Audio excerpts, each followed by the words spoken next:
One Nation Senator Malcolm Roberts tells Barrie Cassidy he is not a sovereign man, courtesy, ABS Insider. Now Queensland Senator-elect Malcolm Roberts has been linked to a bizarre sovereign citizen movement which believes authorities use grammar to enslave citizens. One Nation's fourth senator yesterday denied he is part of the movement following the emergence of an affidavit where he demanded to be exempt from the carbon tax. The 8-page letter, written in 2011, refers to himself as Malcolm Roberts, the living soul, representing a corporate entity he termed Malcolm Roberts. The language appears to be consistent with the sovereign citizen movement which promotes the idea, among other things, that its followers don't have to answer to government authority or be a part of the tax system. The movement has been named among the biggest domestic terrorism threats in the US, with the FBI labeling its ideologies extreme. In the 2011 letter which emerged last week, Mr. Roberts outlines the reasons he believes he should be exempt from paying the carbon tax. He also wrote how he should be compensated for if then Prime Minister Julia Gillard couldn't provide full and accurate reasons why he should have been exempt. The last page contains a page which he expected her to sign. The affidavit is on the Galileo Movement website, a climate change denier group. Mr. Roberts and One Nation have been contacted for comment about the 2011 affidavit and whether his view still stands. However, Mr. Roberts has been a vocal opponent and skeptic of climate change, claiming it is part of an international conspiracy. He has also repeatedly called for changes to climate policy which assumes humans contribute to global warming. The One Nation website reveals why climate change is a scam. Malcolm S. Roberts' climate investigations led to deep understanding of the foreign control wrecking our country and to clarity on the tax system now choking Australians and destroying initiative and responsibility, while sabotaging our children's future, it reads. The write-up also says Mr. Roberts has also earned respect of informed people around the world for his investigation of claimed global warming and climate change where he analyzed the measured data and then exposed the corruption.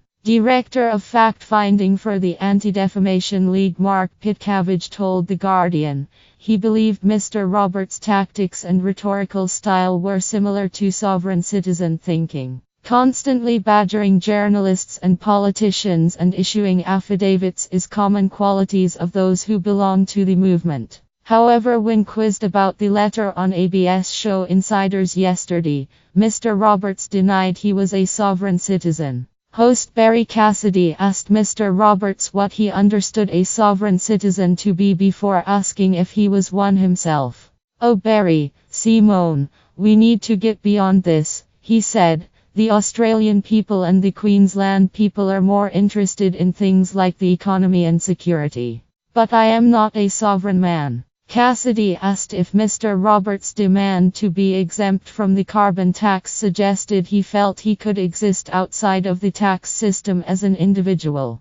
Mr. Roberts said we had to question all the systems we operated under and he started going down that path as a last resort. He said he contacted various ministers of the Liberal and National Party who were opposed to the claims that carbon dioxide was hurting our planet, but that none would do anything about it.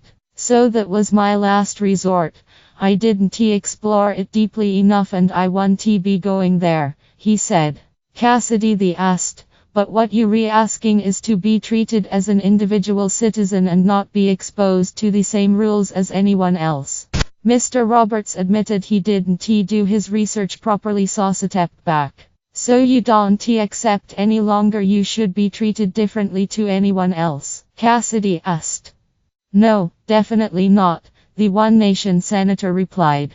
During a fiery clash with Liberal Democrats Senator David Leyonhjelm, who also appeared on the segment, Mr. Roberts said he will only support policies based on empirical evidence. He also said he didn't believe the evidence showed any need to tax carbon dioxide. Mr. Roberts, a mining engineer, also issued a challenge to ABS staff to provide him with the measured data that shows that human production of carbon dioxide is affecting our climate and needs to be something done about it. Cassidy then offered to give him the Climate Institute's most recent report. Sovereign Citizens Movement. Similar to the Freeman-on-Theland movement, or FOTL, sovereign citizens promote the idea that we are all slaves to our government, shackled against our will to unjust laws and regulations. However, they claim with special knowledge and careful language, we can circumvent those laws and regulations and live freely as an alternative version of ourselves under our own natural law. The sovereign citizens were labeled anti-government extremists in a confidential ENS police report released last year.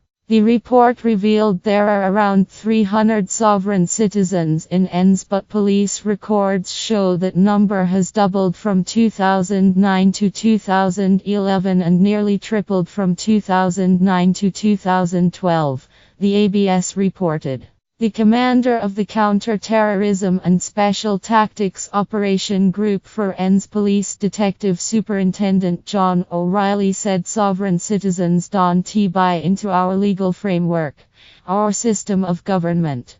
They consider themselves individuals and operate outside the law and outside our tax system. According to US broadcaster CBS, the FBI considered the movement to be one of the top domestic terror threats in the United States. There are an estimated such followers in the US, many of whom don't pay taxes, hold a license or other official documentation such as social security cards.